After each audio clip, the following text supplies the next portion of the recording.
Hello ladies and gentlemen, Bowmaster619 here. Another beautiful, bright, sunny day in colorful Colorado, albeit quite windy. It almost feels like Wyoming. Time for a car vlog.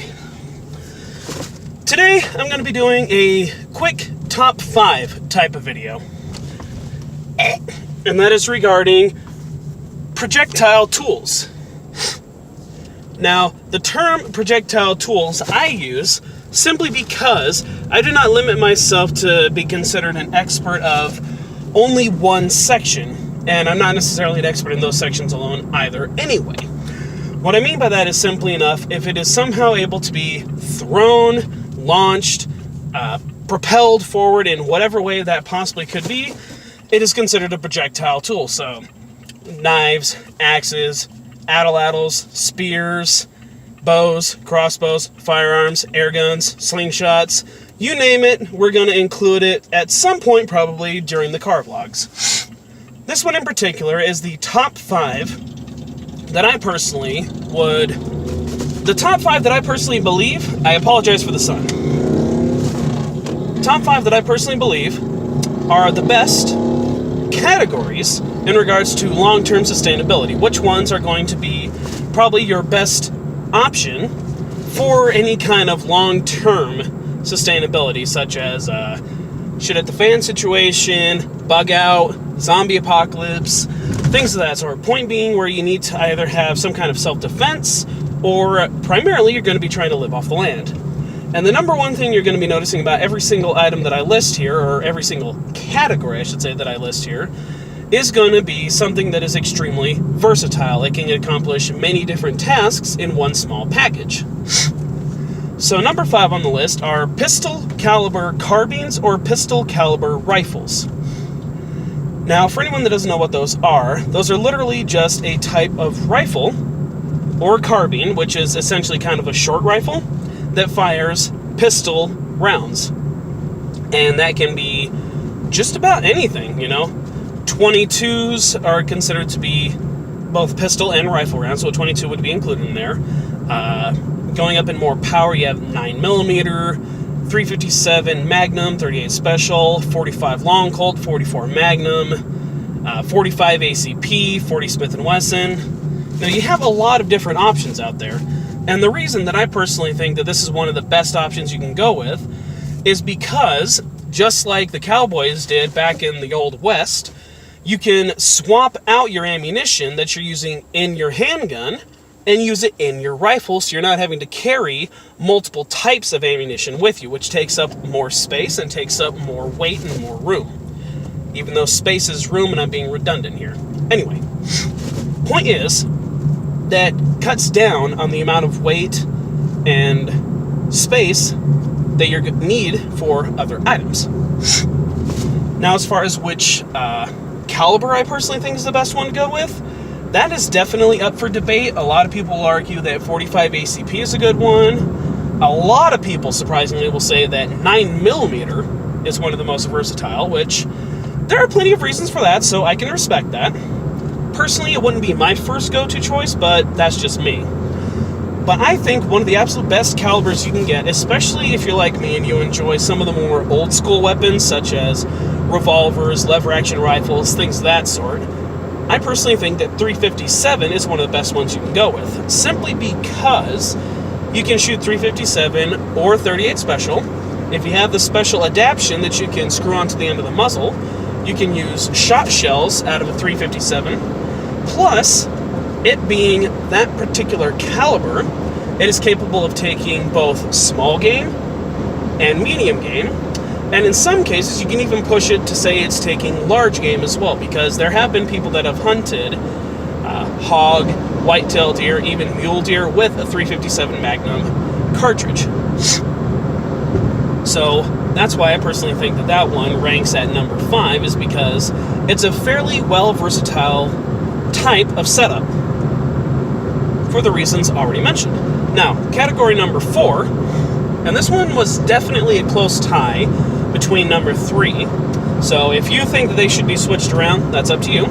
Number 4, I think, are crossbows. And not necessarily the really high-end crossbows of nowadays. speaking of things such as the Excalibur Micro 355, Striker 380, PSC TAC 15, things of that sort. Things that are crossbows that produce extremely fast arrow speeds. And the reason that I don't personally like those ones very much is the fact that they are very specialized tools. Not that there's anything wrong with that. There's just a simple fact that you need to have the very specific ammunition for those items or you won't be able to use them. Whereas if you have something that's a little lesser, so to speak, such as the Phantom crossbows, at least I believe that's one. Maybe they're called Pythons. Basically the ones like you can find at Big Five or Dick's Sporting Goods, sometimes at Walmart. The slightly lower end recurve styles that don't produce nearly as fast a speed as the compounds do. I personally find those ones to be much more versatile because with the slightly lower arrow speed, you're able to not only hunt small to medium game, you can also hunt large game effectively as well. And most of the times, that's nothing more than changing out the type of arrowhead that you're using. And in some cases, you can even use bow fishing equipment shot from a crossbow.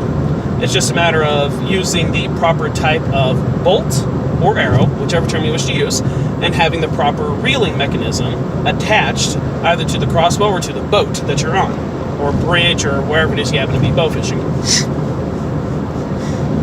So those are some of the reasons for why I pick crossbow, and the reason that I have it in 4th instead of 3rd is definitely because of the reload speed. That's one thing that crossbows are infamous for, is the fact that they take a fairly long time to reload, even if you're well practiced with them. And the newer ones that have such a massive increase in... I just had a complete brain fart here. Basically, it's a lot harder to cock some of the newer ones than it is some of the older ones. Not quite necessarily due to the actual draw weight, but more because of the mechanics and how narrow of an axle to axle it is. Number 3 on this list is PCP air guns, or pre-charged pneumatic air guns. Reason for that is the fact that you can carry a pump with you, a hand pump. You don't necessarily have to actually have an electric high-end pump. And again, I do apologize for the sun. Let's see. There we go.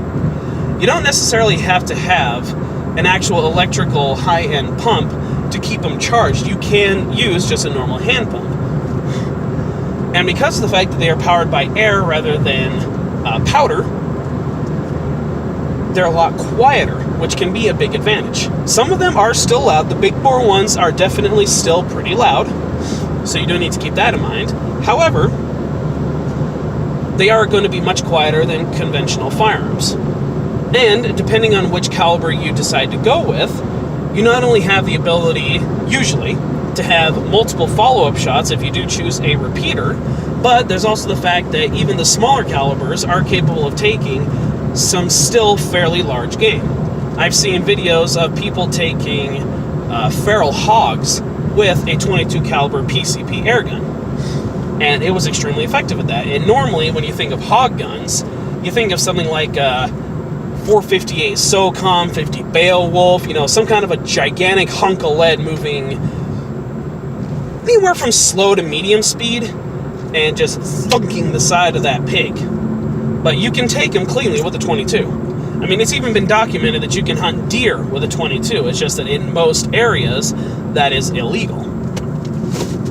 So you can also bump up to big bore air guns, which by there have the capability of taking both small game and large game. It's similar to the reasons that I said the pistol caliber carbines are ranked on this list as well, because they have the ability to take small game and large game.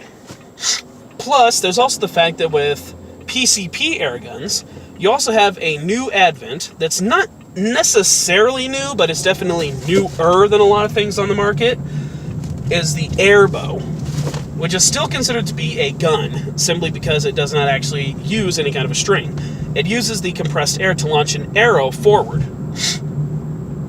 And there are several different categories that you can do that with.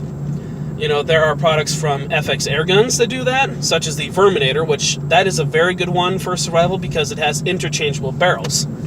You have the pellet rifle, and then you also have the arrow barrel. I meant to say barrel, not rifle. But you get the point.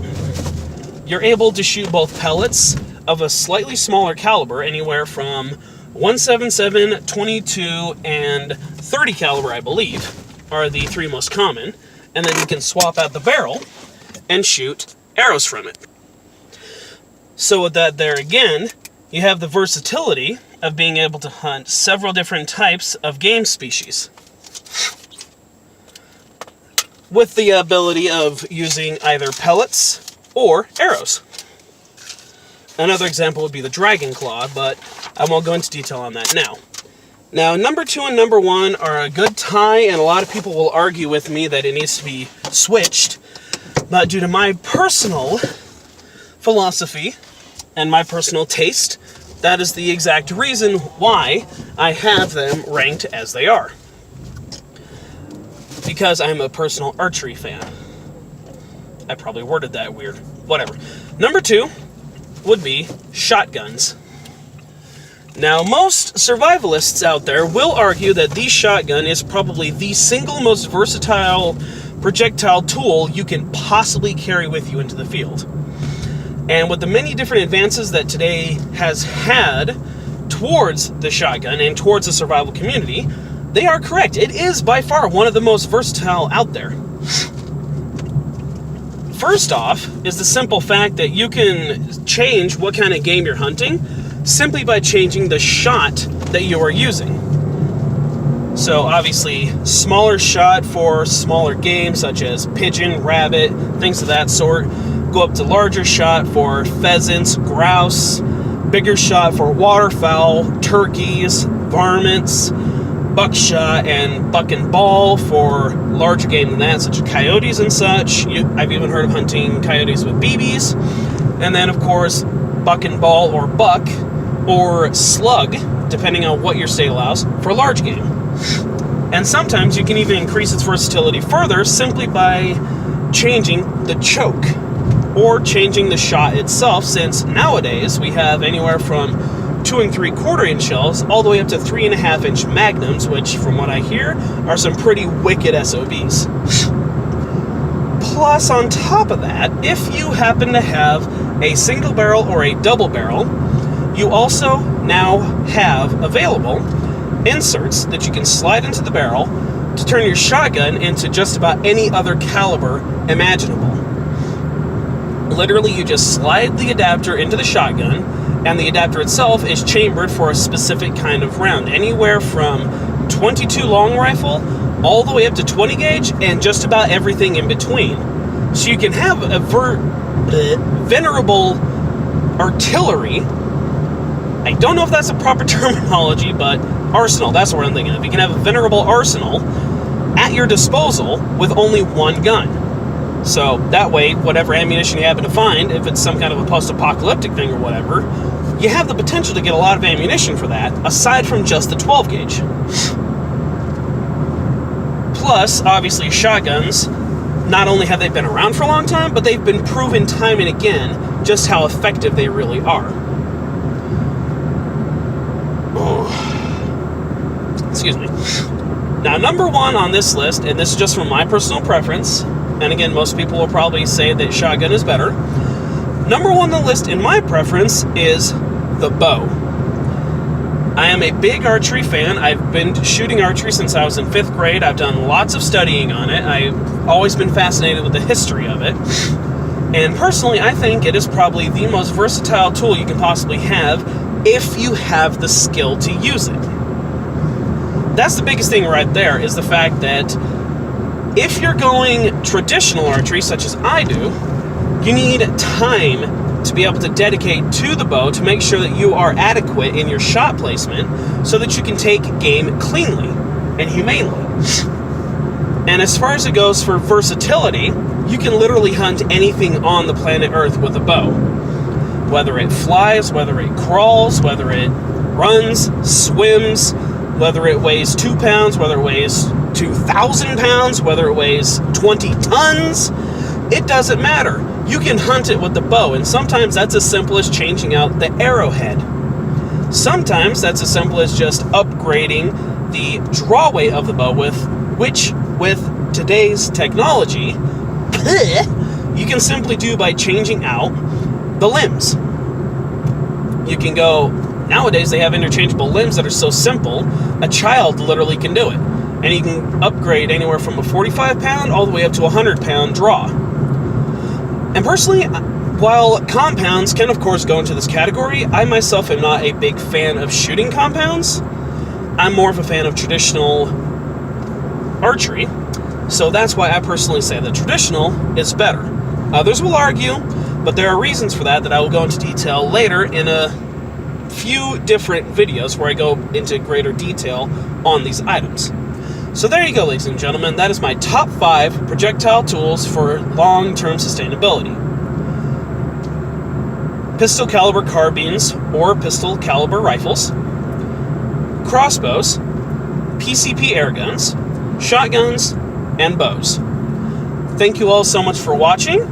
This has been a much longer video than I usually post, so I hope it's not too boring for everyone out there watching. Please start a discussion in the comments below. I want to see what your opinions of this are.